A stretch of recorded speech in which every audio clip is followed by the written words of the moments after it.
or the devolved administrations, and then to explore the policy response, looking at, in particular, the coronavirus job retention scheme, first of all, then the self-employed income support scheme, then Kickstart, then the uplifts to both universal credit and working tax credit, then the uplifts to both universal credit and working tax credit, then examining the statutory sick pay rebate scheme, then looking at loans as an umbrella heading, picking up different loan schemes within that, grants as an umbrella heading, picking up different elements of grant schemes, and then I'd like to ask you some questions, Mr. Sunak, about access by the voluntary community and social enterprise. Then to examine the economic impact of long COVID as a discrete subject. And then finally, and I'm sure you'll be relieved that it's a finally, to come to giving you an opportunity and to discuss any overarching lessons and reflections that you have, having been Chancellor during this emergency, and to look at any recommendations or thoughts for the future that you wanted to share with the inquiry. We obviously will pick up reflections as we move through, but I want to give you, as I have with every witness, an opportunity at the end of your evidence to make any points that you feel are important points of learning. As I've said, you were appointed on the 13th of February of 2020 as Chancellor. You'd previously been Chief Secretary to the Treasury, so you had been within the Treasury, is that right, before that? Yes, that is right. And there had been a number of appointments on or about that date. We've heard Lord Sharma was also appointed on the 13th of February. And we know that the current Governor of the Bank of England came into post a month later, 16th of March. And we understand that the budget, but that is a regular fiscal event, as opposed to some emergency budget, was programmed for the 11th of March. So regardless of the pandemic, your first job was going to be, or your first big job was going to be to deliver that budget on the 11th of March. Is that right? Yes, that is correct. Yeah. And so you had been, and I'm just setting this context really to remind us all of the scale of the challenge that you and officials at the Treasury were facing at the time. You had been Chancellor for just over a month when, on the 16th of March, the Prime Minister recommended avoiding all non-essential contact and travel. And then a week later, there was an announcement of lockdown that effectively put the economy into something approaching hibernation. And this was therefore a significant economic crisis unfolding that was unprecedented. You informed the nation on the 17th of March in a speech that the coronavirus pandemic is a public health emergency, but it is also an economic emergency. And you put it, Mr. Sunak, in this way: we have never in peacetime faced an economic fight like this one. And it was an economic fight that resulted, the inquiry knows, in fiscal interventions to a value of in excess of £350 billion over the course of the pandemic. So I've just set that context so we remind ourselves of where we were in February and March of 2020. From your perspective, coming new into the job, for example, you were having to react to a situation for which there was no playbook, as it were. No, nothing like this had happened before. Is that right? Yes, I think that's exactly right. I mean, you mentioned I'd been in the Treasury. I'd been appointed Chief Secretary to the Treasury the previous July, so not a huge amount of time in that context. I was obviously very new to senior government, and then it was a surprise to be made Chancellor in the middle of February, and at that point I inherited a budget date which had been previously set, that the government had announced and was being worked towards. So my immediate job was to put together a budget in the space of a few weeks, which in ordinary course I think would probably be what you would imagine to be the most difficult job you'd ever have to do as Chancellor. As it turned out, that was really one of the easier things I had to do, given what then unfolded over the next few days, weeks, months. And at that moment, things were moving very quickly. So even during the budget preparations, it was clear that what was happening with the pandemic was escalating.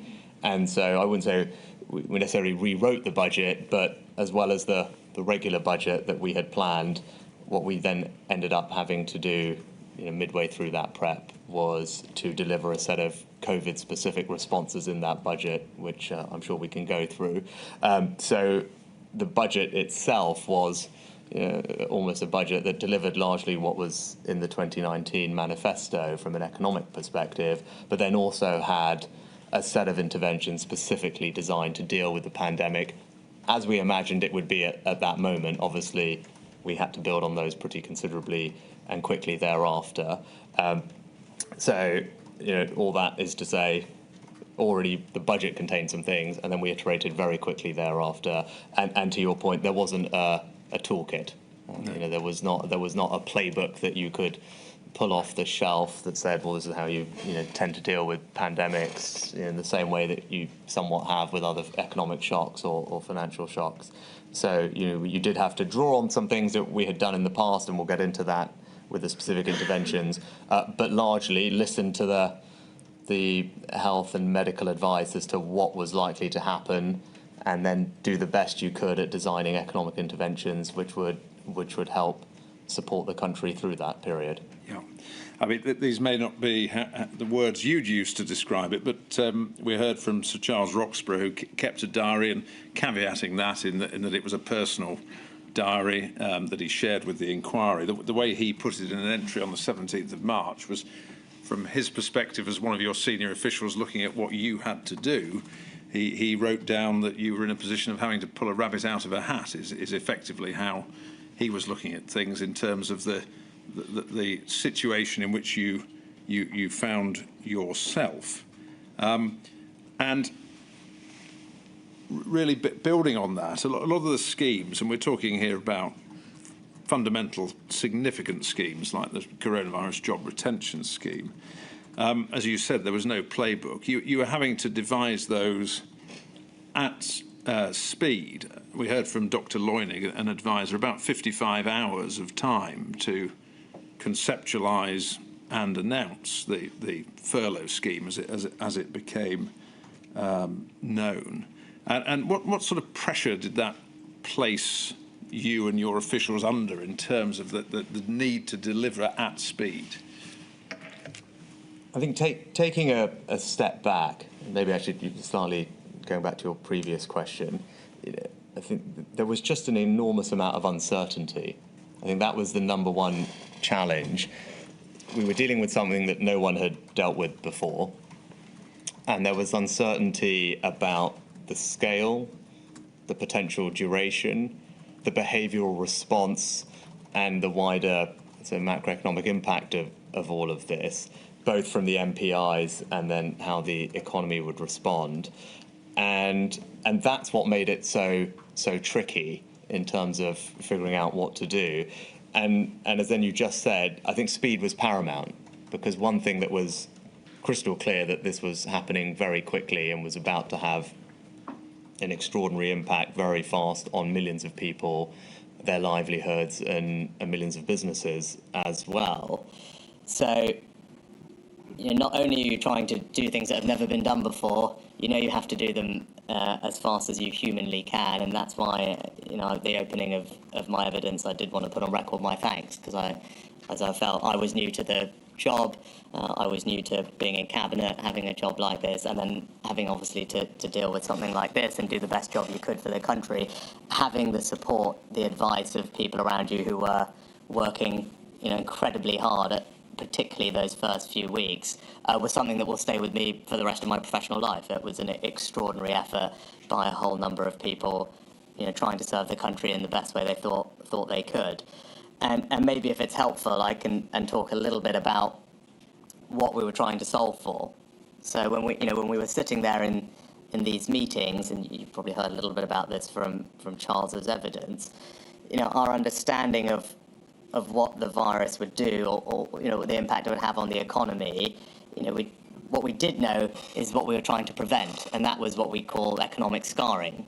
We knew that there was going to be an economic shock. Our understanding was that it would be temporary.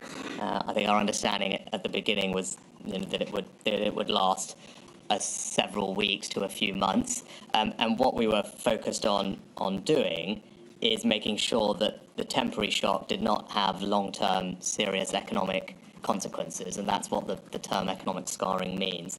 And there are various transmission mechanisms for economic scarring: damage to aggregate labour supply, damage to the capital stock, damage to what we call total factor productivity, which is how you knit things together and create things out of them.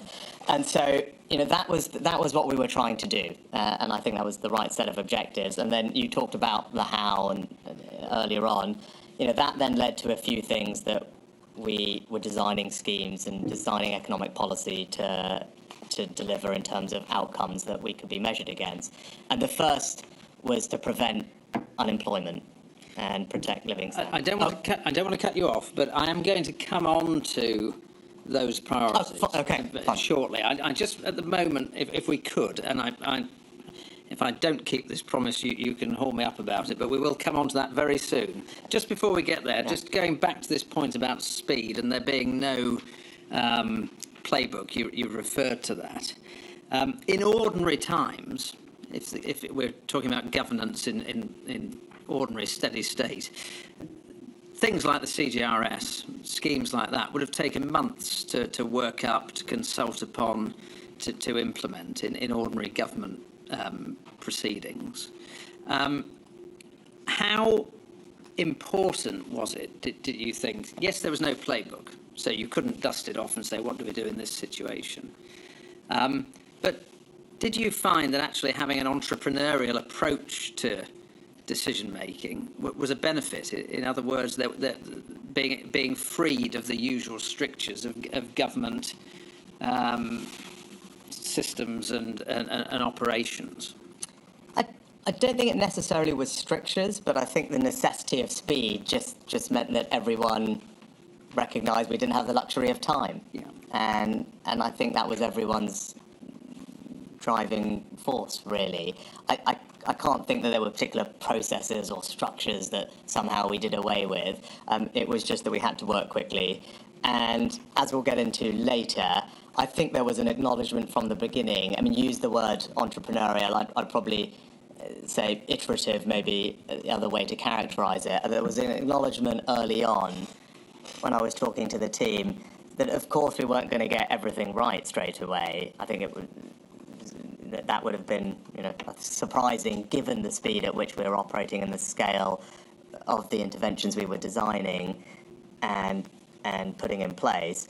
So there was a recognition up front, and I encouraged the team to be comfortable with that was okay, right? We couldn't let perfect be the enemy of the good, and we were going to have to acknowledge that we would iterate as we go. I think there are general lessons for policy making, I think, in any case, about that, what they call in the Cabinet Office a test and learn approach and an iterative approach to policy making. I think that's a good thing. I think that's what you see in the private sector for sure. I, in general, think that is a good thing for government to try and adopt, even in peacetime. It requires a recognition on everyone's part that you are then putting things out there that are not perfect day one, and then iterating them over time. But I think in the context of a pandemic, everyone was comfortable with that, or should have been, because we had to get things out fast. Otherwise, the consequences would have been severely negative. And so that iterative approach has benefits in all times, in your view. And so when we look at playbooks and the idea of playbooks, and this is just why I'm interested in this issue in terms of how much planning you can ever do. You don't want to plan to the point where you lose the ability to be agile and to react to what's going on. In other words, that you just follow line 1, line 2, line 3. You've got to still be reactive. Yeah, and I've followed some of the evidence that you've had during this module, and I think this is a really interesting question. To what extent should we come out of this saying, here's a playbook for next time? And I probably, and again, we'll get into it in detail when we go through the individual interventions, my overarching reflection would be we have learned an enormous amount having been through this once, and we have a set of tools that we developed, we iterated, and no doubt can be improved in the future. But I would slightly guard against the idea that whatever happens next time, you can pull something off the shelf and, as you said, just kind of go, right, line 1, line 2, plug it into a machine and off you go. Each economic shock, each economic crisis is going to be slightly different, and it's important for policymakers at that moment to be agile and responsive to the situation they face, and not be so mechanically thinking, okay, well, just because we did this last time, it's the right thing to do in exactly the same way. So if you use the word agility, I think that's right. It's just responsiveness to the situation you face, having the agility to respond to it, to be flexible, but also then to acknowledge, even next time, a willingness to be able to iterate as you go, would be my takeaways. Having said that, all of that will be benefited from the fact that we have now developed a whole new set of tools this time around, building on some tools that we had previously, and that will help. Yeah, we heard some evidence from Dr. Loynig, who his stark evidence was, he was anti-planning, but actually in questioning, I think where he landed was that you can build the architecture now, you can put in place the delivery mechanisms, or you can get the data streams sorted out, you can do that sort of planning, but then you need to also retain agility in terms of reacting to the particular shock. And is that more or less where you... I would broadly agree with that characterisation. Yeah, okay. So that was... you had to be agile, you had to be iterative, because you didn't have a playbook and there weren't these structures. So that's the starting point. Moving on then to the scale and nature of the shock, and when we've discussed that, then we'll come on to the point you were making about what you were trying to do, what you were thinking about. But in terms of this pandemic, this wasn't a shock, and Andrew Bailey spoke about this, that arose in the economic system or in the global financial markets. This was a health crisis that then had a knock-on effect in terms of an economic shock. Is that right? Yes, that's right. I think normally when you're responding to an economic shock, part of your job is to try and stimulate economic activity. Here we had the almost reverse situation where the government was deliberately suppressing economic activity. So this is why it was unprecedented, at least for modern policymakers, to have to grapple with and to figure out what the right set of economic interventions would be in that context. And how important did you consider it to be to really understand in the Treasury the nature of the shock and the extent to which it was a supply-side shock and it was affecting global supply chains, or a demand shock, or the interrelationship between those things? No, that's exactly what we tried to do, and you'll see it in my evidence and indeed in my evidence in the previous module too. The calls that I had, even during those budget preparations with the Chief Medical Officer, Chris Whitty, and the Chief Scientific Advisor, separate from the various Cobras and things we were at, I spoke to them specifically with my team to try and glean as much as I could from them in those early days about what this would look like, so we in the Treasury could then do the best job we could of understanding the impact that would have on the economy, how we should think about it, and then help devise the right type of responses. the first iteration of which you saw in the budget, and then we built on thereafter. Yeah. I mean, ordinarily, as Chancellor of the Exchequer, you set the economic policy direction for the country, and you announce measures in a budget. And so, in a sense, usually the Treasury is in control as much as it can be, or any government department can be. But here, was the Treasury finding it had to be reactive to other events rather than able to control those events, given the nature of the shock?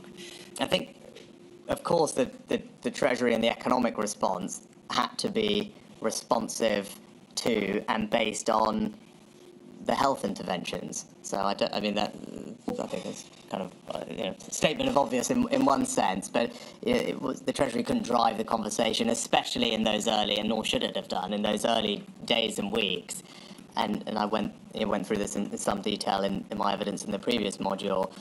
My strong recollection of that period is largely the response being led by the Department for Health, together with the medical and scientific advisors, and us largely, following the advice that they were putting in front of ministers and the Prime Minister. And then obviously the economic policy response would be based on that. And as that changed, then we had to change the economic response or anticipate where it might go. And that's really what I'm coming to, in that we know from all the other evidence the inquiry's heard how rapidly the health position was changing. Yes. And so from your perspective, did that mean that the economic position was changing just as rapidly behind the health development? Yes, that's right. And I think I perhaps maybe slightly underappreciated how, and I going back over all those individual meetings of that period, even when I went over it in preparation for the previous module and now, I'm struck by how much that health and medical advice was changing in those early days. I think people, even I was struck by that rereading it. And of course, the economic response then had to keep up with that, and you saw that because we put a set of things in place for the budget, and then very quickly we had to then go and do a whole host of other things, and what we did in the budget wasn't that it was out of date, and in fact many of those things persisted for a long period throughout the pandemic, but we had to do significantly more than that, and that is a reflection, as you said, of a rapidly evolving health situation. And that pace and the speed at which things were evolving presumably supports your view about the need to retain agility and to take this iterative approach. Yes, I think that's absolutely right. And the Treasury has a great institutional ability to deliver, I'd say, set-piece economic policy announcements because of the budget process. And what we had to do, in the organisation, and they responded, absolutely brilliantly to that, and reflect on the time. We almost had to deliver 5 budgets in the space of about 2 weeks. In terms of the scale of what was being announced, they were bigger than pretty much any budget that had ever been announced by any chancellor. And it felt like for a period we were doing one of those every 2 days for that first 2 weeks. It was an incredibly, to go back to what you were saying before, it was an incredibly intense period, those first 2 weeks. And as I said, every second day, I was popping up. It felt like doing a press conference announcing something, and then behind all of that, there was 48 hours of non-stop work to get to that point, and then after that, go and make sure all the implementation was happening, and then move on to the next thing. I think that probably looking back at it, slightly benefited from the fact that there wasn't really time to panic. There wasn't really time to worry. Certainly my approach to it individually was you just had to focus on the problem in front of you, run at it, solve it best you could, get on to the next one, and just keep going and not let it consume you.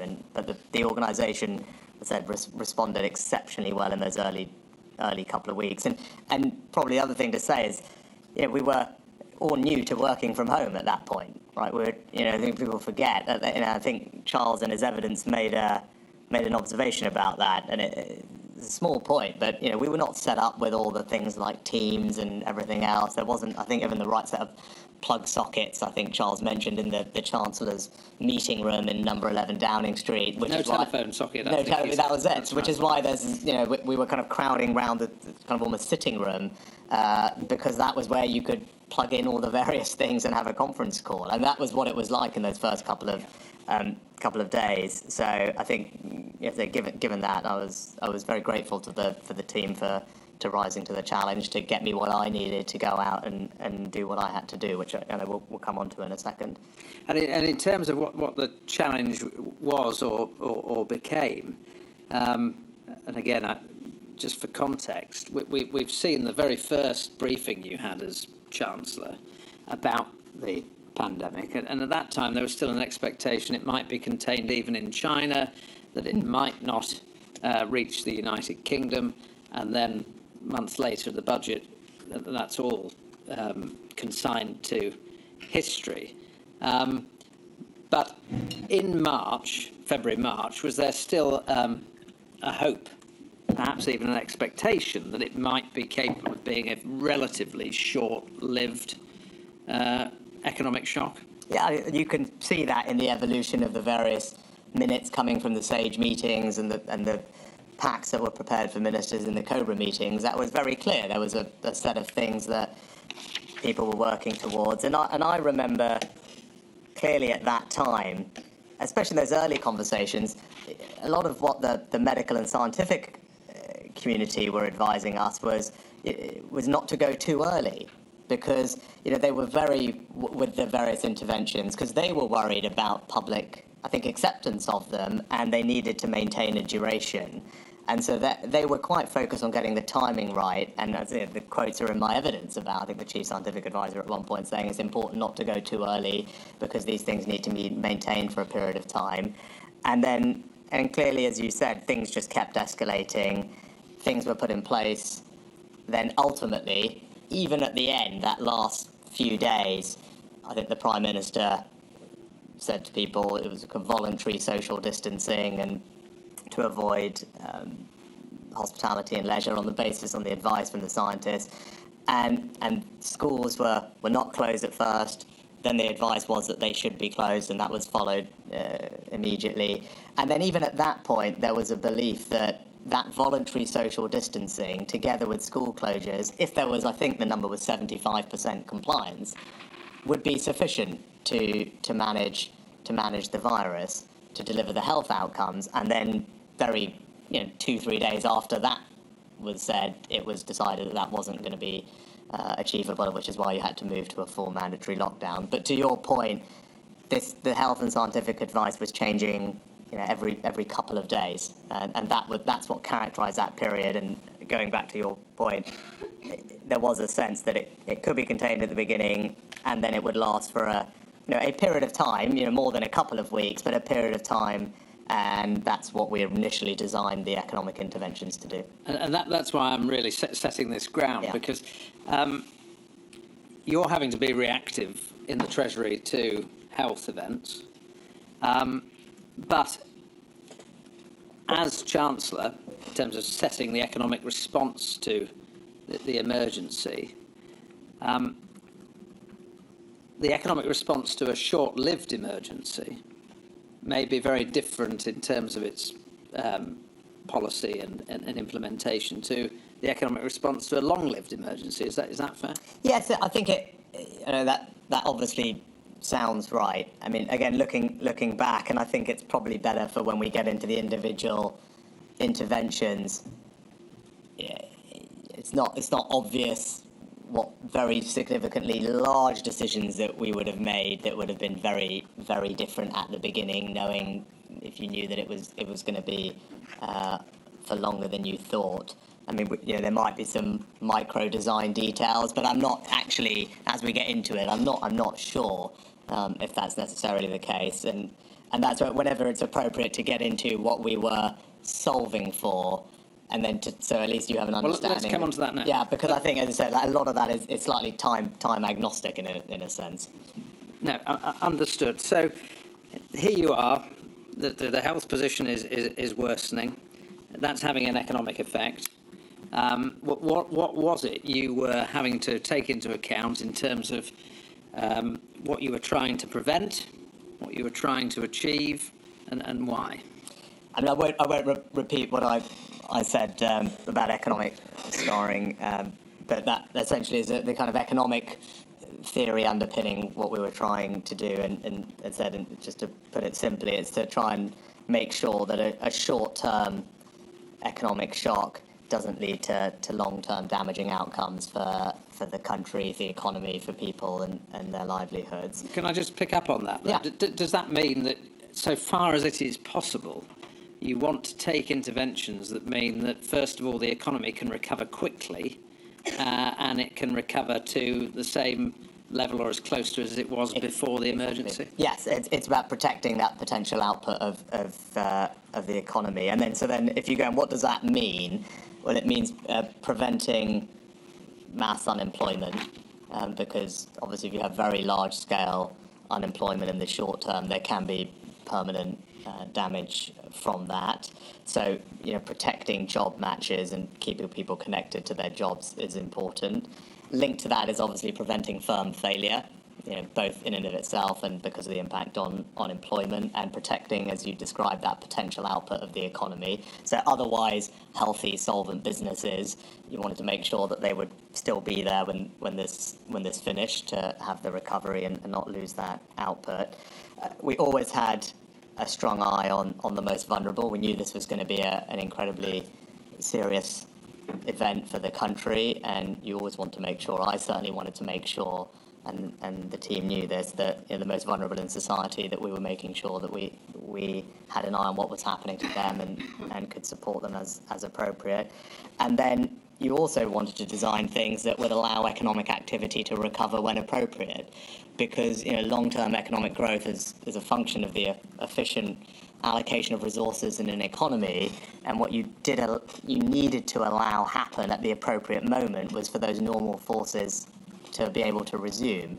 It's not good long-term for an economy, for things to carry on in an artificial state. You believe, as I do, in markets and their ability to allocate resources efficiently. So you wanted to make sure that, as appropriate economic activity and normal economic allocation mechanisms could operate and markets could function. And then lastly, but not least, of course, was ensuring value for money for the interventions and thereby minimising the fiscal impact.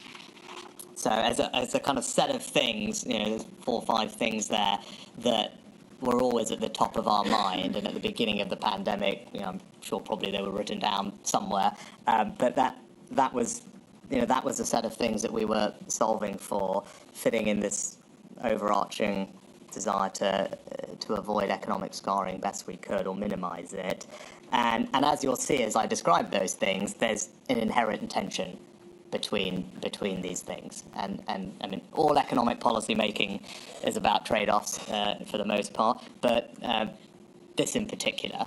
And yes, of course, minimising fiscal impact, ensuring value for money is incredibly important. Designing schemes that could ensure economic activity could resume is, of course, important. Where we probably put more weight in those early days is, as I said, protecting unemployment and business failure. And there's, as we'll go through, there's an inherent tension between these things. And part of my job was to make decisions on where to design policies, which things to weight more or less at any given moment in time. And again, there's not a perfect science to that. That's a judgment, and those are judgments that I made on a regular basis throughout the pandemic. But as to give people, like I said, an overarching sense of what we were aiming for, what our economic objectives were, those were the economic objectives that as they were important to me throughout. Yeah. And maybe one other point I'd make is that those are all the very practical, measurable economic outcomes. I probably underestimated it at the time, but I had a sense of it, but it became clearer over time. I think there's also an incredibly important job for leaders in a situation like this to provide reassurance, and particularly in the sphere of economic policy. I think one of your expert witnesses, Professor Brewer, I thought made an astute comment about that modern economy, modern society depends, I think he said, enormously on confidence. And uncertainty is a dangerous thing, he said. I think in a crisis like this, there was an enormous amount of anxiety, and rightly so. I think people feared for their jobs, their livelihoods, their families, alongside the health anxieties they had. What it would mean for their economic financial security, what it meant for their family's security, what it meant for their house, their small business they'd built up. Were they going to keep their job? Would they have a job to go back to? Would they be able to make their mortgage or rent payments? And so, my role in part was not just to get all the policy things right, which was it was early on to just provide reassurance to the country that we would get through it, that we would do what we could to help people, and as I said, I think that is probably an underappreciated but an important objective, certainly from the person in charge of the economic policy response. And I tried to do that early on through the various press conferences and the language I used and the interviews I gave. But I think in the future, can't just get the policy bits right. You do have to be able to just communicate and give people the reassurance at what I think was an incredibly anxious time, as I said, for people and their businesses. Well, I referenced the speech you made on the 17th of March, I think, at which you publicly made that sort of statement of standing behind people. But can I just pick up on that in terms of reassurance? Because I think it's a point that Andrew Bailey was making in his evidence as governor when he was talking about the bank having an obligation to act. When I was putting to him the narrative of why not just do nothing and sit back and see how things unfolded. And he spoke about the need, I mean, he put it perhaps slightly more starkly than you have, going beyond reassurance to the need to prevent disorder. And he meant that in a social sense, disorder. But I think he was making the point about the need for the people of this country to understand that their central bank, their chancellor, was going to stand behind them economically. Is that what you? Yeah, I felt that, and I said it's probably we're sitting here five years later, but those early days, those early weeks, that it was. It was, as I said, it was an incredibly unsettling and time for everybody, and we'll get into as I said, later on the individual things, but I think somebody provided evidence in one of your sessions. They were talking about the loans and helping small businesses, but I think actually their comment applies more generally, and they said something to the effect of it felt existential. And I think that is actually a generally good description of the overall situation. Is it felt existential, and that's why I think Andrew's comments, which I haven't seen the precise paragraph that you're referring to, I would agree with. I think said obviously Prime Minister providing overall leadership, but those of us in charge of the economic response, part of our job is not just to get the policies right, is to give everyone in the country that reassurance and confidence that the people in charge know what they're doing and are going to be able to do their best to help get the country through it. I think that is an important economic policy tool, as well as just the right thing to do from those who have that responsibility to lead at that moment. Yeah. It's easy to think about government intervention sometimes in terms of how much money people get from the government, depending on their business or their circumstances. But in terms of household incomes and protecting household incomes, would it be fair to say, when you ran through your priorities, that your priority was to protect household incomes insofar as you could through the preservation of business, preservation of jobs, retention of job matching, and in that way? Yes, I think, and I think in that first press conference or something, I hope always open. It wasn't going to be possible to save every single person's job, and people were going to experience economic hardship as a result of what was happening. And I thought it was important to be honest with people about that up front. There's a balance. You you want to provide reassurance, but I think a degree of candour is also appropriate. And also, again, my job to get that balance right. I tried to do both things. I think actually, as it turned out, the impact on household incomes and living standards, particularly for the most vulnerable in society, we will get into it in the right section, I assume, so I'll save it for then. But I think the overall results on that were stronger than I would have perhaps anticipated going into this, and I'm very proud of that. I mean, it was something that we had an eye on throughout, and certain policies were designed specifically with that in mind. But when you go back and look at the impact on deprivation or poverty or disposable income for those who are the most vulnerable, as the track record through the pandemic, I think we'll find is much more favourable than anyone might have thought. But more generally, I think the living standards probably come as a consequence, as you said, of protecting people's jobs and that job connection, protecting business failures, etc., etc. But obviously some policies, and universal credit being one in particular, which targeted that as well, and furlough. Yeah, we heard from, again, Dr. Loyning about, for example, the approach taken in the United States of America, where this idea, he termed it helicopter money delivered through welfare rather than through job preservation, though he explained that really that wasn't a policy choice by the US in his view. It was more a fact that they couldn't have delivered the sort of scheme you delivered in terms of job retention because they didn't have the systems by which to deliver it. But it's fair to say, is it, that you put that protection of jobs and recovery of business at the forefront of the response? Yes, I did, and I did that because I thought that was the best way to, as I said, minimise economic scarring, the long-term damage on the economy, on people's employment security, financial security, and I'm glad when we come on to it, so that what happened on unemployment was considerably better than anyone had forecasted at the early stages of the pandemic. So we were successful in preventing that mass unemployment, which going in was the biggest fear. The biggest economic fear going into this was there was going to be mass unemployment. And that might speak to what Andrew was perhaps saying about the social disorder.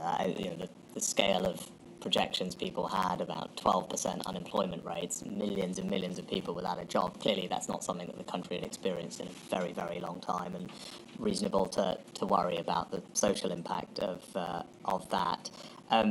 So, that, as I said, that was what we're particularly focused on averting.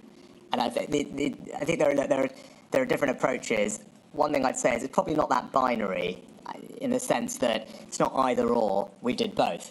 We put support through the welfare system, and we created the furlough scheme to protect jobs and job matches, and we did things to help business, and we created hardship funds for people who might have not benefited from those or needed extra help. So, you can do a range of things. I think that's the right thing to do. It's not as binary as, well, it's either this approach or that approach. And I think most countries, when you look at it, adopted a mixed set of tools.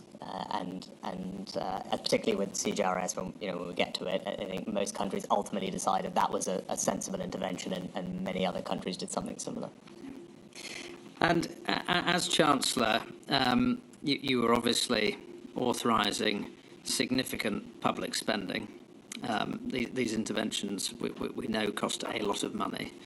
And you, as you've said, we're trying to stand behind the country, if you like, and business and individuals. But were you also having to factor in that, as Chancellor, you would also have to bring all of this to an end when, hopefully, the country recovered? In other words, this wasn't a blank cheque that could just go on forever.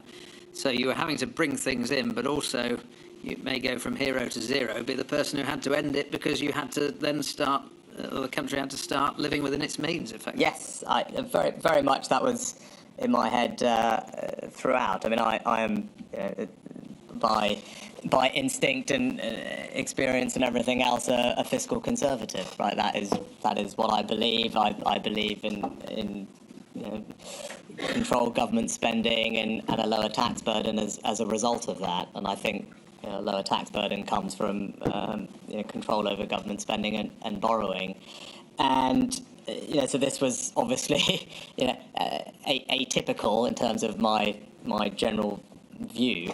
But I said, I think probably in one of those early interventions, I said this isn't a time for ideology. I think I might have used that exact phrase or something to that effect in one of those early press conferences. So we had a particular situation that we were confronted with, and that meant, okay, I might in general be someone who believes in a smaller state and a lower tax burden, but this was a unique crisis, and it required a particular response where the government did have to intervene and did have to do these things, which I thought would be in the long-term best interest of the country. And you're absolutely right. Of course, I knew that there's no such thing as a free lunch, and that's why where you could target things more appropriately and effectively, so that you were ensuring better value for money, reducing the fiscal impact, you would try and do those, and that happened throughout. And that's why I think in the last budget I did actually no, sorry, not the last budget I did, but the spring 21 budget, I stood up and said, that we do now have to pay for these things. I didn't leave the tab in that sense for not to be picked up. I was honest with the country, and now we had to put in place some tax changes, which I, of course, hated doing, to your point, but it was the right thing to do. It was the right thing to intervene, and then it was the right thing to make sure that our public finances were then put on a sustainable trajectory there afterwards, which is why I had to, as Chancellor, deliver a tax-raising budget in the spring of 21, precisely because these things are not free and needed to be paid for. Probably, if just to put it in context, in terms of the scale of the support you mentioned, I think it's interesting looking at it. Probably the best way to measure it is as a percentage of GDP. And actually, when you look at the scale of the intervention here, I think the IMF have probably got the best database, which looks at countries consistently. We were very much in the middle of the pack, actually, at about 14% of GDP being the total scale of our response. And you had, countries that were a bit lower than us, so Canada 13%, France and Italy 12 and 13%, and then you had countries that were more than us: Japan 15%, Australia 17%, Germany 18%, and the US 22%. So in terms of the overall scale, we're kind of in the middle of the pack. So some people might say we should have been at the top end, some people might say we should have been at the bottom end, but for better or worse, we were roughly about average in terms of the overall quantum of the support. And then that splits, because again, I think it's probably underappreciated in terms of that quantum that you talked about, depending on how you measure it, about 325 billion, give or take. About half of that is what I would call purely economic support. So things like furlough, self-employment scheme, loans, grants, the things that we're probably going to talk most about over the next day and a half. And then about half of the response, or half of that quantum, actually relates to the health response and the broader public services funding.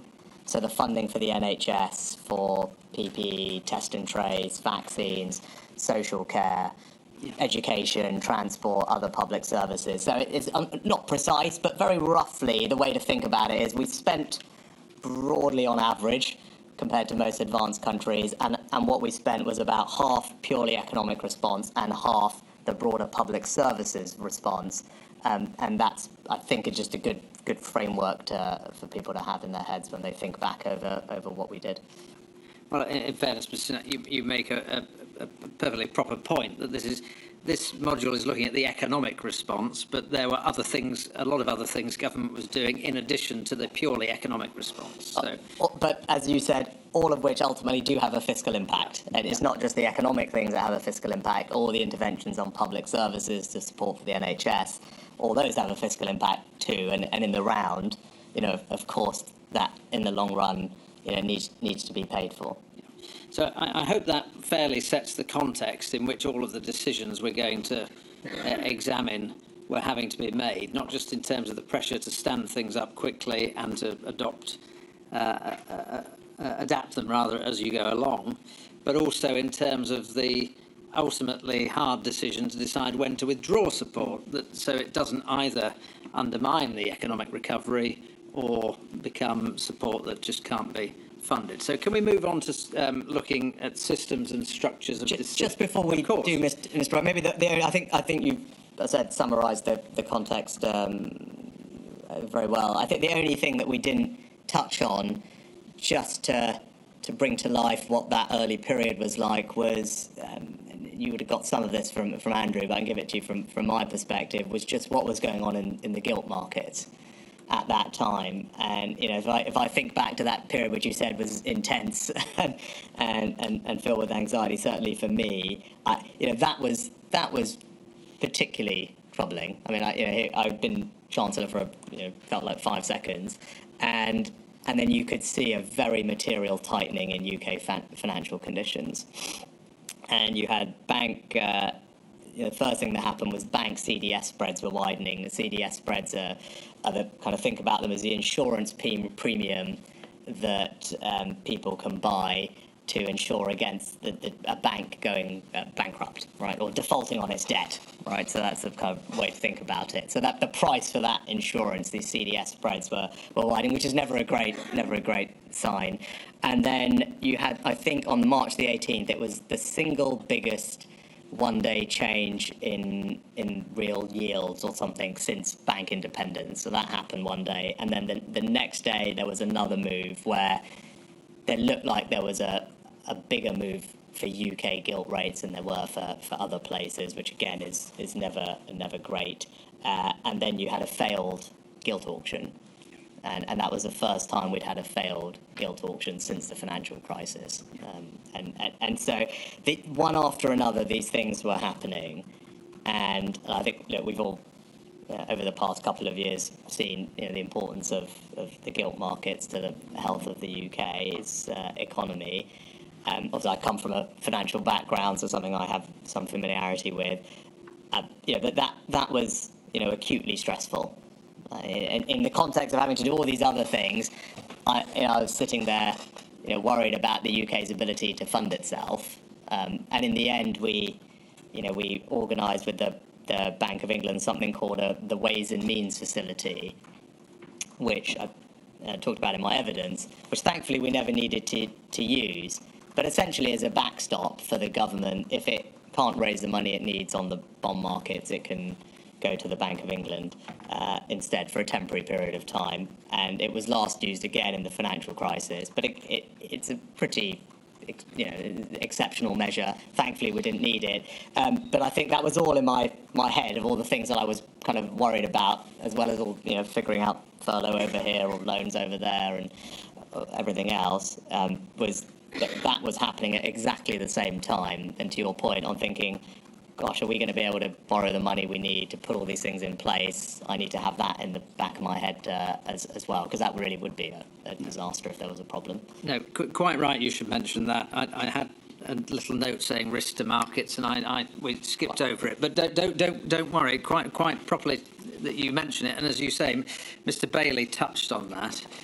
He justified the bank's actions to go big and go fast, as he described it, on that basis, that there was a real risk to the markets, that there was significant market volatility, that there was a need to take decisive action, and that would have been a very serious threat had it transpired. So all of this going on in the background of your decision making. Can we move then to really pick up the sort of systems and structures around that decision making, if we could? So moving on slightly in the list of topics, and I just want to pick up some sort of high level concepts really, and the first of those is that, I mean, generally speaking, do you agree that if it's possible, accepting pace, speed, the need for confidentiality in different times, accepting all of that, where possible, to bring together your delivery experts at the time of formulating policy is a good idea, particularly when responding to an emergency? Yes. Yeah. I didn't think it would be one you'd say no to. And so far as the Treasury was concerned, there was a very good example of that, I think, in terms of its relationship with His Majesty's Revenue and Customs and the policy partnership that we've heard a lot about, which is unique to those two departments and probably because of how they're configured. Is that right? Yes. Obviously, I'm trying to think of the exact legal link. I mean, HMRC is a body of HMT, and it has a minister that it reports into, but obviously it's operationally independent, and essentially is the delivery mechanism for the most part of most of what the Treasury does. So there is an existing relationship between those two departments. Yeah. And that meant, for example, when you were looking to stand up the CJRS, you could have the delivery experts in the room at the same time as you're formulating the policy, and that made it all deliverable quickly. It would have been impossible without. I'd go as far as saying that there was an extraordinary team at MHMRC, who I won't embarrass by naming them all, but. We had that from the beginning. I think the Perm Sec at HMRC has described it as a shared vision and a single team approach, and which I really felt that it was. And it's normally not everyone's favourite government agency, HMRC, but I can honestly say in this period, we were all lucky as a country that they were able to deliver something as effectively as they did. Which, let's be candid, I think most people thought that it wouldn't work. In fact, certainly at least more than one journalist told me afterwards they were all ready to write the stories about how the whole system would fall over when it went live. I certainly had a very stressful morning talking to all the IT people that day, I remember. And so it wasn't just that, the policy and the delivery, down to the, thankfully we had a brilliant guy, again, I won't embarrass him by mentioning him, to literally go through the IT to make sure that it would stand up to what was going to be millions of people claiming and not fall over, and could do all the things we needed to do. All of that was part, as I said, single team, there from the beginning, involved in everything, and it worked brilliantly well. And as I said, I'm very grateful that all happened so seamlessly. As I said, I wouldn't have been able to do this without that. Okay. Now, it worked that well, as you've described. The natural reaction might be to say, right, well, every government department should work with the Treasury in that way. As having been Chancellor and Prime Minister, I assume you're going to tell me that wouldn't work either, because it's just not possible. It's not how government is configured. Look, of course, government is configured in departments, and departments have their equities, and that tension is not necessarily a bad thing, by the way, and it's a healthy thing. For having done both jobs, I wasn't obviously Prime Minister during this period. It was important that the Prime Minister during this period, important for me as Prime Minister, to get those different department equities in a policy-making process. But, I would say, I looking back, I'm pleased that we managed to, I think, in large part replicate that policy partnership, I think is the phrase that you've used to describe it, particularly with DWP and BEIS as well, in the areas where we were doing policy together with them. So it wasn't as intense as the HMRC relationship. Well, that's because what we were doing with them was probably less intense when we were doing it, and we'll come on to loans later. That obviously was intense. But, it was still, we created these, I think, we called them cells, actually I'm not entirely sure why, but someone came up with that name, and we had these cells, and actually I do think it requires a bit of, I tell you about lessons learned and things.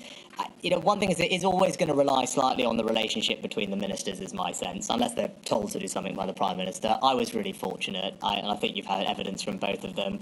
I had very good personal working relationships with Alok, who was Secretary of State at BEIS, and Therese Coffey, who was Secretary of State at DWP, and I think both of them would have said the same thing when they've been here. So we had a good personal working relationship. that really matters, and because if that's not there, then the Prime Minister has to force you to do it, and that's probably never perfect. So thankfully that is the case. And the teams take it, because the teams will take a steer from that. Teams in other departments, they need their Secretary of State to essentially say to them, this is okay, you can go off and have meetings directly with Rishi as Chancellor, and I don't need to be on every single meeting. You keep me up to date, and I'll talk to Rishi. But that's kind of very practically what needs to happen. Can I just come in there? Because, I mean, you might say, well, the problem with that is, what if you've got two Secretaries of State who can't stand each other? Well, in which case, as I said, it would require the Prime Minister to lean in. Well, he might not like them either. Well, what I'm really getting at is just leaving it to personality is slightly dangerous, isn't it? Don't you need to bake in that sort of muscle memory of cooperation? You can bake in that muscle memory, but again, my honest reflection, you might come out of this and say, great, there should be this structure stood up or that structure, but it is, in reality, it is going to depend a bit on personal relationships. We might prefer that it wasn't, and you can kind of, I mean this in the nicest possible way, structure your way out of it or create some process out of it. Can I just give you a different perspective? Yeah. It isn't about structures, but I think this is a point Sir Charles Roxburgh made. I mean, he was against structure. But he was talking about the point you've made. It's up to the Secretary of State to really set the agenda and the tone, but that in the civil service there can be training for civil servants that is focused on cooperation and cross-departmental working. It doesn't change structures. It just, that's what I mean by baking it. I do agree with that, and I think, sort of sidetrack, but maybe helpful. One thing I've been, sort of not being in government now, so one thing I was, and I hope is the case, was always positively struck by is the Darlington Economic Campus that I established as Chancellor. And the reason I bring it up is, it's an interesting model where multiple departments are in one building, and that is obviously, I don't know, unique but rare for how government functions normally. And the senior civil servant there is a Treasury person, and Beth Russell has done an extraordinary job of leading, growing that organisation. But whenever I was there, both as Chancellor and as Prime Minister, because I continued to work out of that office as Prime Minister and always spend the time to walk around and talk to particularly the junior officials that were there, I was struck by, to your point, that there was, I think, a greater culture of collaboration and cross-working, because probably just the physical setup of that building is such that people are there from 5 or 6 different departments, and so they're on the same football team or running club or quiz team or whatever it is, all of which I'm proud that they now have there, which is great. So I think there is something to what you're saying. You can do a good job of trying to just say that this is a good, sensible thing, because obviously it improves policy making in peacetime as well. So of course I agree with that, and supportive of efforts to foster that collaboration. But in something like this, I would just say, you do always need the Secretary of State, because ultimately those civil servants work up to their Secretary of State, and it's important that they do, right? I mean, you do need clear lines of accountability, and so I think it's important for Prime Ministers to be aware of where that might be an issue if they thought it was going to be an issue. Thankfully, in this case, I genuinely don't think it was. I think we worked very well with DWP. That their officials, TIS's officials, would be in the meetings with me. Similar for ALOCs, and I think both of them have said that they never felt there was any issue there. And those were probably the 2 departments which we worked most closely with outside of HMRC. Can I ask another question about structures and systems, really about consultation? And I just want to pick up on a point that Dan York-Smith made in his evidence, and I'll just read it to you so you know the point he was making. He said, I think in general on everything, more consultation is better. I suspect that's not controversial. That more consultation is better? Yeah, consultation is a good thing, was basically his message. Yes, but again, let's... Can I give you the but? Can I give you the but? Can I do the but? Oh, you want to do the but? Well, let me tell you what he said, and then you tell me if you agree. He said, but I think the context was that consultation can come with a cost in terms of the time it takes, the people required to do it properly, So we're probably giving the same but. I think the same but. And particularly in the early part of the pandemic, we had to move very, very quickly. And had we done additional consultation, it would have delayed implementation. And was that the trade-off? Of course it is. That's common sense, right? I mean, consultation, all else equal, fine. But things are not all else equal. And we were in a situation, you said you painted the picture of what we were grappling with in those early days. I don't know if Tim's number is right, but knowing Tim, Dr. Loynick, I'm sure his 55 hours probably is right if Tim's done it. But think about that, 55 hours, great. I mean, you can take an hour to do something else. It's quite a meaningful amount of your time slot to get that thing done, and then you repeat that for everything else that you're doing. So I agree with what Dan said. There is obviously a trade-off. That said, when we go through these things in a bit more detail one by one, I think you'll find, and I think the evidence supports this as well, hearing and reading what everyone else has said, there was a very good degree of engagement with all the relevant people in each sector. I don't just mean industry sector, just whoever the right stakeholders were for a typical intervention, whether it was SAYS, whether it was CJRS, whether it was bounce back loans, whichever it might be, whichever intervention. I think there's a whole body of evidence showing engagement with those people, and in most cases, they were all intimately involved in formulating and drafting the detailed guidance. So it's all very well I stand up and announce something in broad parameters. Ultimately, that has to then get implemented through quite detailed guidance, and all these people were involved in their various different ways in helping to draft that guidance, making sure it was workable, and sure, would some of them have liked more consultation? I'm sure it was ever thus. And would they have liked it a bit sooner? I'm sure. But speed was of the essence, and ultimately, I think we got to the right balance. Well, just in fairness to you, I hope develop that with an example. If you look at SAYS, which went live on the 20th of April, the inquiry knows from your statement that on the 25th of March, so almost a month earlier, you were having calls with the FSB, the IPSE, which is the Self-Employed Employers Group, and the TUC to discuss thinking on the design of SAYS. So this wasn't bringing them in after it had been worked up. This was bringing them in early. Is that the sort of thing you mean, where you were having those conversations? Absolutely. Now, and actually, you mentioned the SAYS example. I remember that vividly because I think even the day before, I remember. Well, not the day before, but the last few days as we were getting that policy exactly right. We only had a few days, so it probably might have been the day before on reflection. But it was also the IOD, the Enterprise Nation Creative Industries Federation, the Private Hire Association for taxi drivers. There were several groups that I remember speaking to in the immediate days before, and the team did, and it was like that on everything, and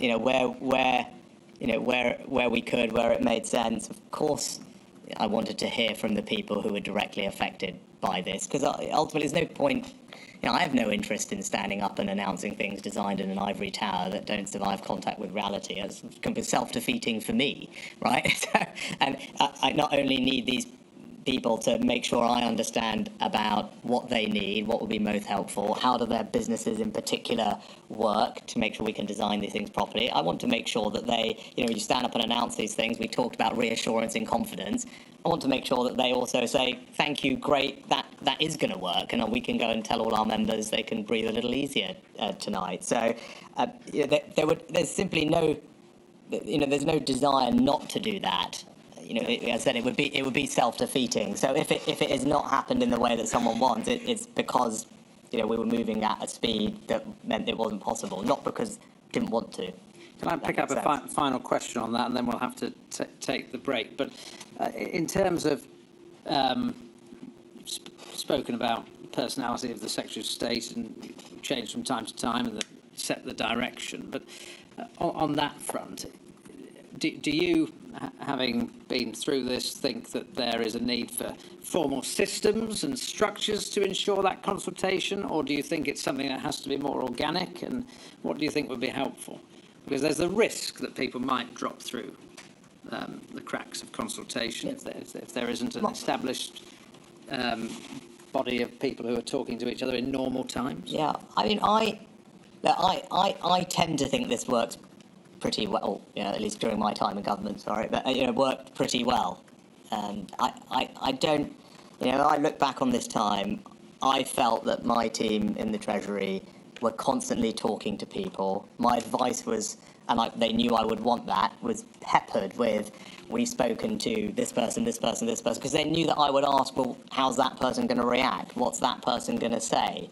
And I was someone who, quite, to use a slightly more investment term, focuses on the unit economics of things. And I don't want to just design macro policy. If I'm doing something that impacts the hospitality industry, I wanted to make sure I understood, what an average pub's revenue and costs were, and they knew that that's what I would want to know. So, my advice always had that information in it, and they were constantly out there talking to people, whether it was Charles having his regular roundtables with big businesses, or all the team talking to all the trade associations and making sure we understood what their individual members were going through, so that we could get things right for them. That was very much the culture and the expectation from me. So this is about sharing and getting consultation external to the Treasury, which I think is important. I know there's been some talk about economic, do we have enough economic people? I was always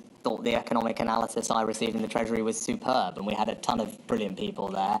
And they were also very open to going out and getting me other things that they thought would be helpful for me to hear, or where we didn't have the expertise on something, they would seek it. And then we would, share that openly around Whitehall, whether it was with Bays, whether it was feeding into the Number 10's weekly dashboard.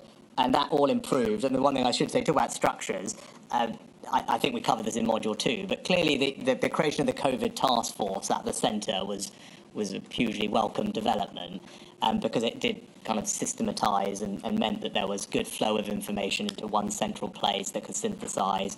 And then I think that the Cabinet Office and Treasury ran weekly economy dashboards for the PM. We did meetings for him, monthly updates, etc. I think he, in his evidence, has said he felt the Treasury were open and transparent in sharing what he needed. His private secretary, I think, in evidence, has said exactly the same thing. So that's my general view as to that topic. And I know you've heard people's perspectives on it, but my overall view was, there's a good degree of engagement and consultation. The culture, importantly, is one where they knew that that's what I would have wanted anyway, and all of them would have wanted the same, because we wanted to get our things right.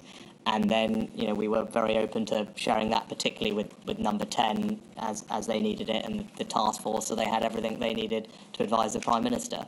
Okay, thank you. My lady, I think that's time for the break, and then after the break I just want to finish off briefly this topic, and then we'll move on to funding for the devolved administrations. You remember the breaks, Mr. Sunak. I shall return at midday. All rise.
straight. Thank you, Maidi. I want to move on to funding as soon as we can, but there are just two really further points I want to pick up about systems and structures. The first is about transparency and sharing of analysis. And if you bear with me, Mr. Sunak, as I just give you the context to the question, really, in terms of other evidence that we've heard in the inquiry. We heard some evidence from Robert Harrison, who was the head of the Directorate General for Analysis in the Covid-19 Task Force. And he explained about an epi-macro model that the Treasury had. And the first he heard about this was actually during the inquiry, when he read the evidence. And James Benford accepted that the model had not been shared, describing it as a departmental position. And I just want to pick up on this. I mean,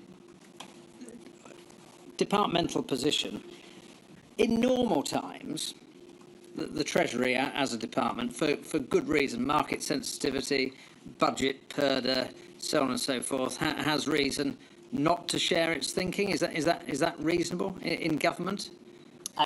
Yes, I mean, of course, there has to be a concern for market-sensitive information. Yeah. And I'm not suggesting, but I want to check this. I mean, no one came to you and said, shall we not share this model with you? Yeah, I don't, to be perfectly honest, I don't quite know the specific model that you're referring to or he's referring to. There was an enormous amount of modelling done by lots of different people throughout the pandemic. And in any case, the primary responsibility for the modelling would have, the people who were pulling it all together was actually coming centrally from that COVID task force. Well, it was later in November, by November 2020, when Mr. Harrison came to the Directorate General. But I'm just talking about earlier than that. I mean, this model that you're referring to presumably was after that, because I think, in fact, that model was later, and the point was it wasn't being shared. And it's just really this: you talked about, from your perspective, you were somebody who liked to see what people thought about things, to get as much information as you can, and to share information. And I'm just wondering if really what you're referring to, the epi-macro modelling that I do recall having reviewed the notes was. The Treasury, I think, I mean, to the extent where they actually had an event or a session with academics from Imperial and LSE from memory that was partially organised by the Royal Economic Society to go through epi-macro modelling, and they'd put together a kind of classic SIR model, which is the epidemiological model, susceptible, infected, covered, and I can't remember the other that are, together with the NIGEM model, which is the National Institute's general economic model, I think. But I think they actually had a full session on it. I mean, let alone not sharing it. It was done in consultation with a bunch of external academics. So that's all I can remember about the epi-macro modelling. I think in general, there was a lot of sharing of information, as far as I was aware, with the team at the centre, at number 10 in particular. I'm not suggesting, given the number of decisions you were making on a daily basis, that you would have any recollection of this, or that it even come across your desk. But really what I'm getting at is, when we're looking for a future emergency, and you've got, obviously, analysis is important, and sharing data is important, would you encourage as much transparency as possible in terms of data sharing and sharing of modelling as between departments? I mean, in general, yes, although I would, and I'm glad that was the case, and I touched on this earlier, and I think you've seen from the Prime Minister at the time who said in his evidence that HMT was transparent in sharing economic analysis, and his Principal Private Secretary at number 10, or one of them, also said the same thing. And I think you've heard that from the senior official at Bayes as well. So I think that was happening. What I would say is, there's a difference between a kind of, workings and analysis as things are being developed, and I don't think you kind of say, well, okay, here's what we're doing today, what we're doing the next day, as you're trying to figure something out. If you've got something that you think is helpful, sensible, that is going to be relied on for decisions or policy making, sure, and I'm sure it would be, because why would you not want to? If I'm going to go make an argument in a meeting or something about something, I'm going to base that on some analysis. I'll want to be using it in the meeting where we have that decision. But you work on lots of things all the time that don't end up getting to that point where they are useful, reliable. At which point, I don't necessarily think that every single thing that you probably worked on needs to be then given to everybody. That would be a bit odd, I think, and cumbersome. That point is well made and accepted, but I think you've really hit on the potential mischief of people not sharing analysis, or the fact that they've got a basis for analysis, is that ministers or secretaries of state will all have their own analysts who might be giving them analysis that is influencing their position on things, and others don't know why they're adopting that position, what's informing that position, if things are being kept secret rather than being shared, once they are worked up, once they're being presented as analysis. I'm not. Do you I did. Because at the end of the day, if you think about it in practice, you're in that situation as you described. Minister's got a point of view. If someone said something in a meeting and said, okay, well, if you do this, then all these things will happen, I'm likely to probe it, right? And if I said something, someone's going to probe me, and I'm going to have the evidence or the analysis to back up my point. And I would imagine the Prime Minister would say, okay, well, interesting, that's different to what that person is saying. I want to see that, or why isn't that in my papers? So I think in practice, it's highly unlikely that anyone could get away with trying to promote some point of view, or indeed make some decision, or the Prime Minister make a decision based on something that they haven't had the data for. So I think in reality, I'm not entirely sure that would be a problem as a general sense. I think there was on modelling in general, my recollection of it, and particularly with the gentleman you mentioned, what I wanted was more the other way, because I'm someone who's comfortable with models and has spent a career before politics having to build them, interpret them, use them to make decisions. So what I wanted was, and I think actually this is a good reflection for the future, is these models on these big things, can't be black boxes that are then just presented to politicians. And that was slightly my frustration, and we talked about this in module 2. And I remember that gentleman when he was doing the thing, and my strong point of view was, what I wanted was to be able to understand the underlying assumptions that go into the model in the same way I would if I was analysing a company in my old life. It's all very well projecting things to happen in the future, or the model says X, the model says Y. Well, that's a function of the assumptions that have been fed into the model. And as policymakers, ultimately these things are judgments. Those assumptions are judgments, and it should be for the elected politicians to be the ones that ultimately say, well, I want to see a base case where the assumptions are this, and this. And because on each of those assumptions, there will be reasonable people who can disagree. And that, in my view, there wasn't enough of that earlier. And that's what my pushback, not pushback, but my kind of desire at that point was, look, I don't want to just be presented with a model that says this is what's going to happen. I want to be able to say, well, I've got a different point of view, which I think is reasonable on this aspect. And I want to be able to the assumptions to be iterated, and then I want to see what it is. And I think that is an important lesson in general. Accepting that, though, that is, isn't it, an argument for transparency about the model that you are using. In other words, you can't begin to probe the assumptions unless A, you know about the model, and B, my point exactly is, if anything, there wasn't the transparency the other way. My point was, I was often presented from the centre, or you'd have a model that came out somewhere. And I don't think it's anyone's particular fault, but for me, I wanted not just to be given a set of papers that said, well, here are all the projected outcomes and path of the virus from some modelling exercise. I wanted to have had the ability to know, well, what are the underlying assumptions and what's the sensitivity analysis on those. And look, that, of course, happened over time. But as I said, I would probably wanted more of that earlier.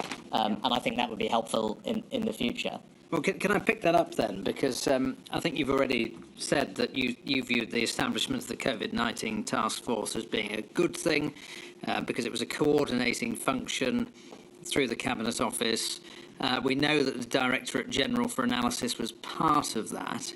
And our understanding of the Directorate General is that what it was doing was exactly what you've said. It was bringing together all of the assumptions and models of different departments and presenting them in a sort of snapshot that said, this is the range of opinion, this is where we are in terms of confidence, and laying that out. Did you find that a helpful approach?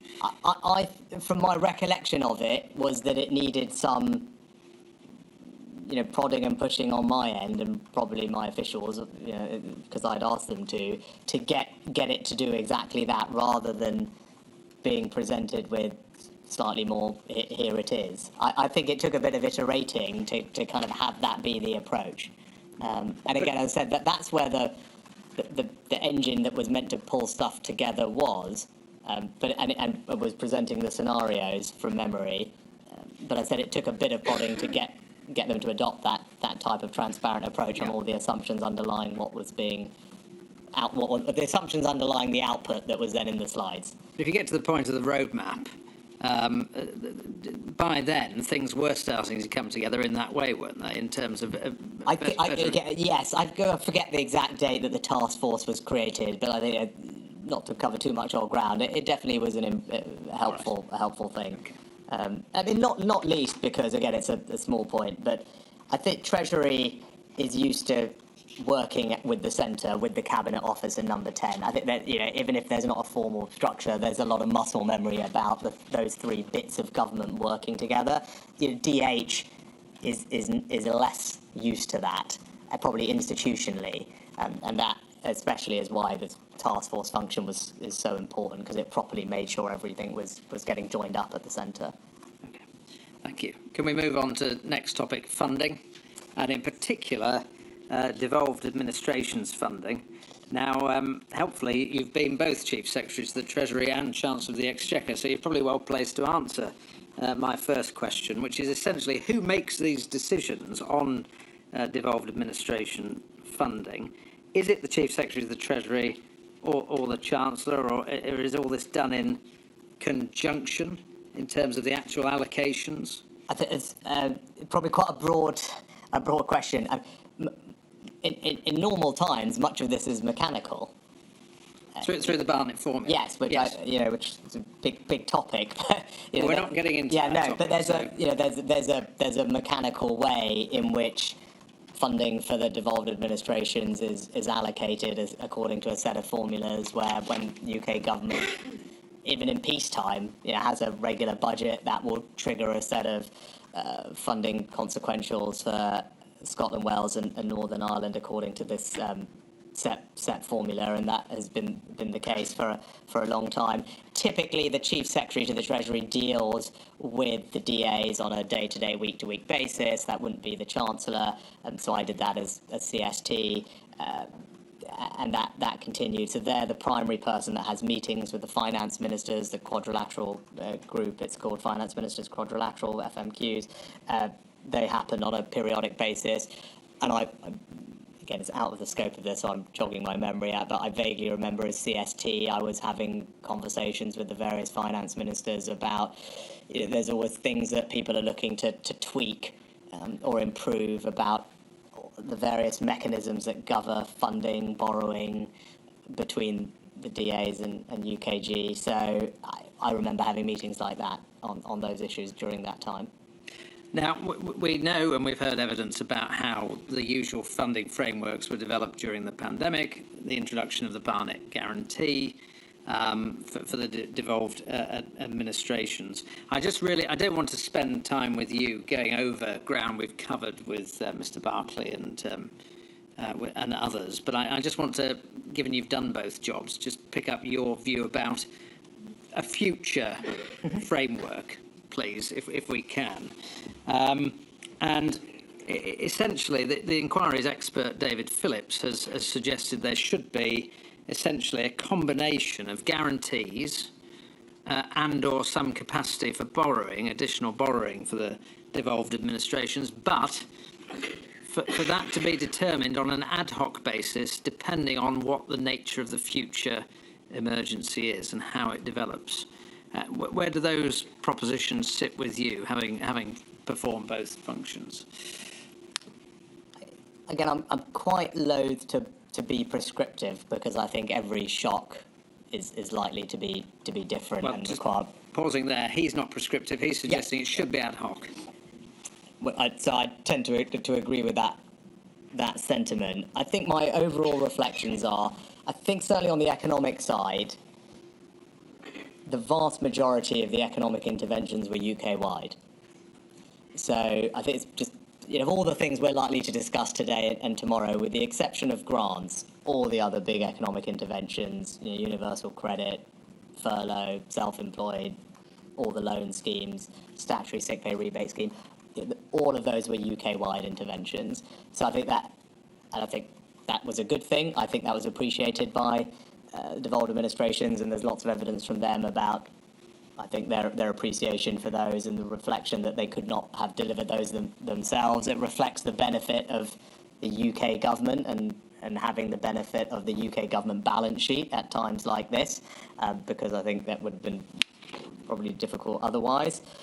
So that's the first thing. So lots of the funding really relates to that other half of the spending that we talked about at the beginning that was on public services, less than it does the economic interventions. But so it's important to have that distinction so we know what we're talking about. And look, my approach is, Ben, and I think probably the upfront guarantee is a good balance between the various considerations. It's obviously a helpful thing for Scotland, Wales and Northern Ireland's governments, administrations to have some certainty about funding rather than have to wait for the announcement. Clearly that is of benefit. I recognise that, which is why we did the upfront guarantee, and you heard from Steve about that. We increased it multiple times. And that balances the need for the UK government, though, ultimately to have control over UK government borrowing and debt. Right? UK government politicians are elected. They are responsible and accountable for our borrowing and debt levels. You touched on it in the previous session. Ultimately, I was making the decisions about what to spend and therefore borrow, and then I had to take responsibility for making sure that we paid that back and standing up and explaining why people's taxes were going up after the fact. So that's a hugely important part of democratic accountability, and those are hugely important decisions. And it's, I think the UK government, whatever it is, can't outsource to anyone that. And so what the guarantee does is give that flex, but still provide the government with kind of overall control over the total quantum. And borrowing, as you said, is the other way for that to happen. Now, we did do that in the pandemic, and we increased the borrowing flexibility. We allowed more flexibility on what are called CDEL to RDEL switches, where devolved administrations have a budget for capital expenditure and day-to-day expenditure. And normally you limit the movement between those for various reasons, but we said you can do more of that. And there was more flexibility about carrying forward from one year to the next. So it's not just borrowing. There are a few other flexibilities that UK government can deploy that, again, fit within the overall framework of UKG having oversight, accountability for what's happening to the balance sheet, but providing where it can that extra degree of flex to devolved administration so that they can respond in the way that they want. And I think the expert, he said, I think his general view is what we did allow. I think he said allow them to respond effectively, and I think that's broadly right. So the balance we struck, I think, is right, and I think that would be my starting point for someone who had to do this in the future as well. All right, thank you. Can I just pick up one other issue about devolved administration funding that really stems from your explanation, quite proper explanation, that most of the big interventions here were for the UK as a whole. And you spoke about CJRS. And I think just the emergence of Omicron perhaps provides a basis for exploring this point. And there was an issue about reinstating CJRS given the emergence of Omicron, and you had some advice about whether, if the devolved administrations mandated premises closures before the UK government had, they should be able to access a CJRS scheme if it was re-stood up before England had moved to those restrictions. And your decision ultimately was no, they shouldn't be able to access the scheme. So the position was that if Scotland locked down 2 or 3 weeks before England, say, then employers in Scotland wouldn't have had access to the UK-wide scheme in that period. Now, in this pandemic, things were symmetrical, more or less, in terms of impact. So I'm not really making this point as a critique of what happened here. But of course, going forwards, if there was another pandemic, it might not land in that way. It might be asymmetric in its effect. And I just wonder if you have any reflections about how you would square that circle. UK-wide decisions, but what if there's that asymmetry to the pandemic? A couple of broader reflections, actually, just to finish up from the last one as well. It's one of the things that was brought up was you talk about asymmetric responses in general. We'll come to CJRS. Now, people will have different views on this, but the Barnett formula does provide more per capita funding to the devolved administrations than for England in the first place, right? So it's roughly, depending on the IFS have probably the best source, but I think they would say £1.25, £1.30 for each pound spent in England. Wales is about £1.15. Now, so in any case, there's more funding per capita going. One might argue, even if it's a symmetric shock, there's asymmetrically positive funding going. Now, the response to that would be, okay, well, base needs are potentially higher. Now, that is to open up a kind of long-standing point of debate. Independent commissions in the past have assessed relative needs of the DAs, and although we're obviously not reopening the Barnett formula here, it's kind of relevant for thinking about this in the future. Now, the general sense is, and I say this generally and not to open up a huge can of worms, is I think generally from what and again I'm a little bit out of date, I think generally the sense is that we've put a floor in for Wales, so the funding uplift roughly matches their extra need. So that's quite well matched. I think from memory there is a sense from the last time this was looked at is the funding that goes to Scotland is in excess of their measured need. Now, again, I haven't got the most up-to-date figures, so whoever's in this job is the starting position is there is UK government, UK balance sheet is in any case allocating more money potentially than need in the first place because of the Barnett formula. So that is something that will in any case need to be thought about in any response about asymmetry and symmetry. Now, of course, Scotland and Wales, if they want, also have the ability to do their own tax raising. We talked about borrowing. This goes to the heart of this thing. Now, I, as UK Chancellor, had to stand up and, as you said, make all these difficult decisions about raising taxes to pay for the pandemic support because I thought that was the right thing to do to get our public finances back in order. I obviously didn't love doing that. You obviously, there's a political price that comes with these things. It is what it is. That was the right thing to do. I wanted to do it.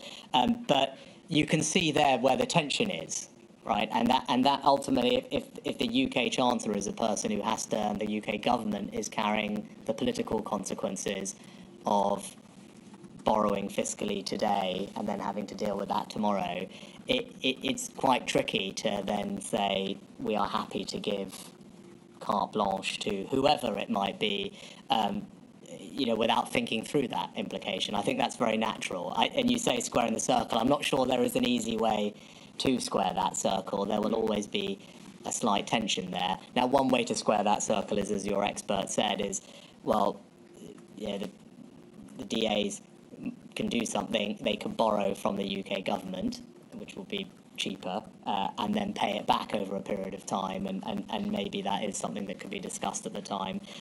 Now, that maybe is an option. It's still, that would all have to be worked out, but I think that would, that was not something that, when I recall this period, it never felt like that wasn't, I think, something that was put to me. It was more just, this should just be done, not we are happy to pay for this because we want to do something differently and this will be paid. It was a different type of conversation, and I think in the future, whoever is having to deal with this will have to just think through that question. So I don't want to, for a moment, put words into your mouth, but really, I think you seem to be saying, retain flexibility, retain an ad hoc ability to respond to the particular emergency with a number of factors on the table, but you're making the point there's a lot lying behind this that also needs to be factored in. Yes, I think that's a good summary. And look, the UK government always has the ability to do things asymmetrically and has done in lots of different, where there's